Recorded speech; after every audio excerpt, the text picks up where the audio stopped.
everyone, welcome to my channel. In today's video I'm going to show you how to make this shaker card with the Spooky Pumpkin Frame from Technique Junkies.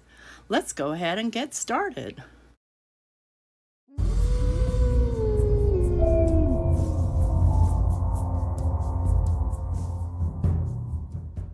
Alright, so here we've got our stamp, and this is a background stamp with lots of space in between that I thought would be a great base for a shaker. So I'm going to be using just some plain white cardstock, and I'm going to color this with just the Wilted Violet Distress Oxide. And I'm just going to do simple coloring just to get the color on.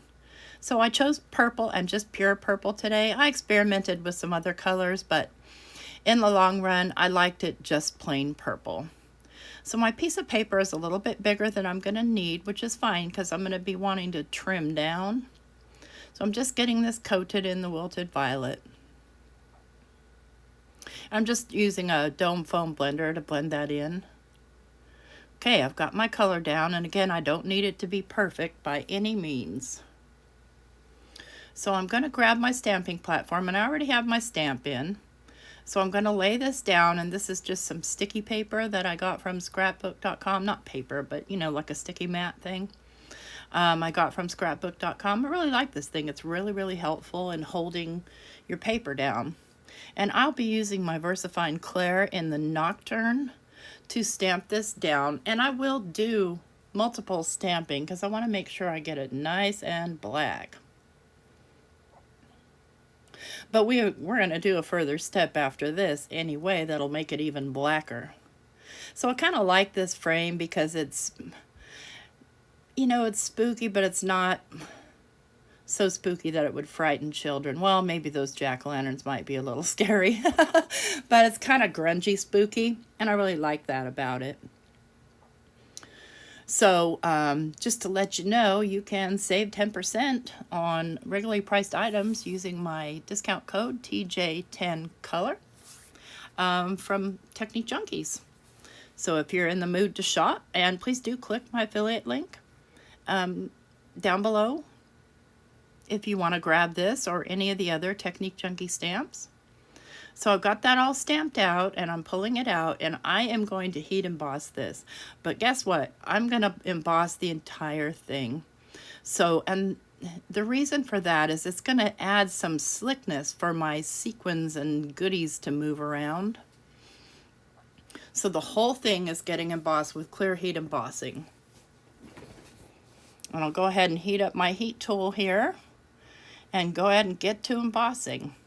Boy, I didn't realize how dirty my heat tool is. I'm telling you, I should clean my stuff, but meh, I can't be asked. I'm too busy.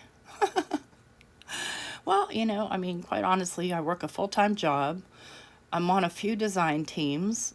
I sometimes need to do laundry when I run out of pants. So, yeah. Cleaning is something I do when I just absolutely have time to do nothing but. So it does take a little bit to heat emboss this, and don't worry, that silicone mat underneath is heat proof. I have stained it up a bit because I do use it every day and they do stain, but that doesn't make it any less useful. It's great, and I actually have 2 silicone mats down there. Let's just go ahead and get this fully coated, and so it's all nice and shiny. Make sure I don't miss any spots at all.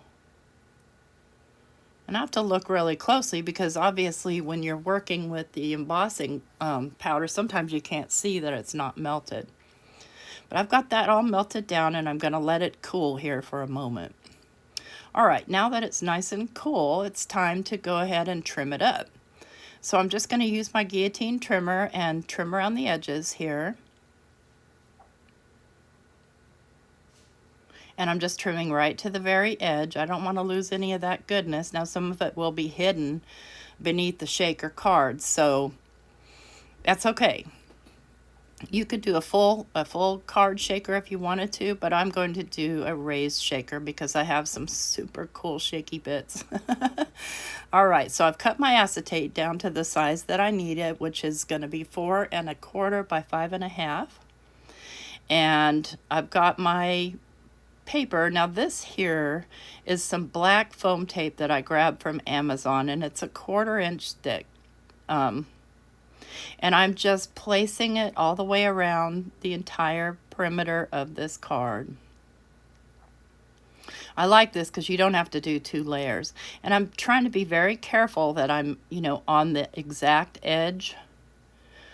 If you go off a little bit, you can trim it down later, but try to get it straight.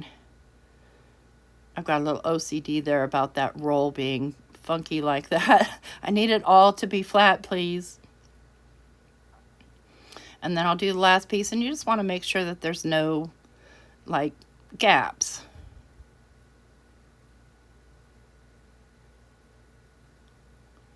I'm going to trim that off close, and then I'll lay it down, and I'll do a final trimming after I have it laid down so that I can lay my scissors up against that other piece.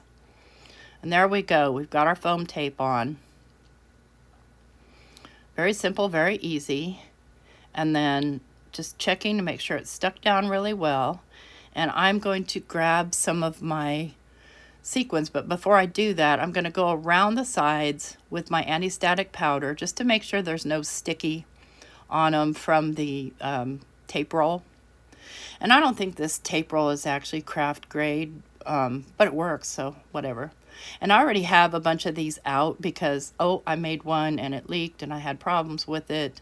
And so I just poured all the sequins back into this little bottle. But I have sequins and I have shaker bits. I have clay bits. I have just all kinds of goodies in there, including glow in the dark. So I've got in there glow in the dark stars and moons, and I have glow in the dark glitter. It's like a heavy glitter. And I'm just peeling off here this back side of this foam tape. And I wanted to use the black mainly because, you'll see it. At least you'll see it, from the inside of the card. So I didn't want white there. I wanted it to be black. You could take and color the sides of your foam tape if you wanted to. But I like to do it this way, so that's what I'm doing. And then I'm going to go ahead and lay my acetate on. I'm going to shake it up and make sure I don't have any leaks. You want to take care of those leaks right away. Now I've got my shaker bits done. All I have left to do here is to do a frame and to go ahead and put the attach it to a card base. So here I've got a couple of pieces of my Hero Arts Infinity dies, and I'm making a template for a frame, and I'm going to cut out about 7 of these. So there's going to be 7 little pieces of black that I can use in other projects. So I'll get that done, and once I get those done, I'm going to glue a bunch of them together, and I'm just kind of trimming my paper around. So you'll hang out while I do the one, but then the rest, I don't need you to sit there and watch me glue together the exact same piece over and over again. Okay, so I've got my little frame piece cut out, and my little 2 pieces stayed stuck together, so that's a good thing. And you know what? I don't need a bunch of layers. I just need 1 layer. I'm sorry. I apologize. I was thinking I had done one before where I had actually stacked the frame layers, and I just didn't like the way it worked out. So I'm just going to use some double-sided sticky tape here. And this is 1/4 inch tape, and I'm just going to tape along all the edge. And this is just going to create a frame around it so that, none of my foam tape shows. And I'm letting it hang over the edge of here a little bit, and that's just simply so I can trim it off later rather than fall short. Just a lot easier to go that way. And then I peel some of that back so that when I lay the tape down from this edge to the other edge, I can go over and not have a fight with it when I'm trying to peel it off. So in order to get this on straight, I'm just going to peel off a corner here and fold both pieces back, and I'm going to lay it on the corner and kind of make sure that it's straight all the rest of the way around before I start pulling off my backing of my tape. And I just lift it up and take off a piece at a time. This ensures that my frame is on the card straight. And it can be a little tricky, but you can do it. I just prefer to do it that way because I can't lay anything down straight by myself. I need help. I need lots of help. I need a million jigs. I should make a jig, right? Maybe someday. All right, I've got my frame on there. And I still see a little bit sticking out. I'm just going to take my scissors and trim it off where it's sticking out. And then I'll take my black pen or some black paint or something black, right? And just kind of cover up the white edges there that you see. And I don't mind if there's a little bit sticking out because, again, I'm going to cover it with black. Just to make the whole thing cohesive. You could skip that step if you wanted to. There's just a little piece right there that's bugging me. I'm trying to pick off. Picky. Yeah, so I'm going to take my ink. Then I'm just going to go around all the edges with my VersaFine Clair. And I'm going to let that dry before I do the next step. It's super important that you let it dry. Otherwise, you're going to get ink all over everything. If you're like me, and maybe you are, maybe you're not. Maybe you can avoid touching things. Not me, buddy. It goes everywhere. Okay, so my shaker's ready, and I just touched it with my hands after I just told you not to. You see how I am? That's why if you get a card from me, it's going to have an inky fingerprint somewhere. All right, and I'm going to put this onto an orange card base so that I can be all cohesive with the Halloween vibe. See, that one piece is just bugging me. I can't let it go. So I'm just going to try and trim it off best I can. It wants to fight me when I'm trimming it. There we go. Yep. Let's wipe off the hands here before we go any further. I don't need to get black fingerprints all over my orange card base, which I've already kind of done. So, I'm just going to flip it over. And then I'm going to go ahead and just use my art glitter glue to glue this shaker panel down onto the card base. And get it as straight as I possibly can. And then I'm going to just lay something on it till it dries. Okay, that's nice and dry. We've got our shaker going. Next thing I'm going to do is I'm going to use, this is from Tim Holtz. These are like those sticker things, like sticker tape. Oh, what do you call, like a Dymo label type things. And I'm going to choose one and I'm going to put it on. Just kind of, I'm thinking I'm going to go with the elixirs and potions. So I'm just going to trim that off with my scissors. And this has adhesive on it. I recommend, though, using some extra adhesive because it does like to pop up off the acetate.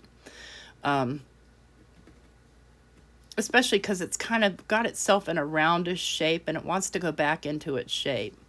But I'm going to put this down in the corner that doesn't have anything on it because I really don't want to lose any of my cute little ghosts and pumpkins and things. So I'm just going to peel the backer off of this. And we'll lay that down so it fits kind of catty corner down there in the bottom. And there we have our shaker card. So all we have to do is, I want to turn off the lights and kind of show you how it glows. It's hard to see because it's daytime in the video, but this room gets fairly dark. So I'll get it as dark as I can so you can kind of see the little glow-in-the-dark glitter and the little glow-in-the-dark moons and stars. Can you see that? Super cool. I love it. Love this little glitter.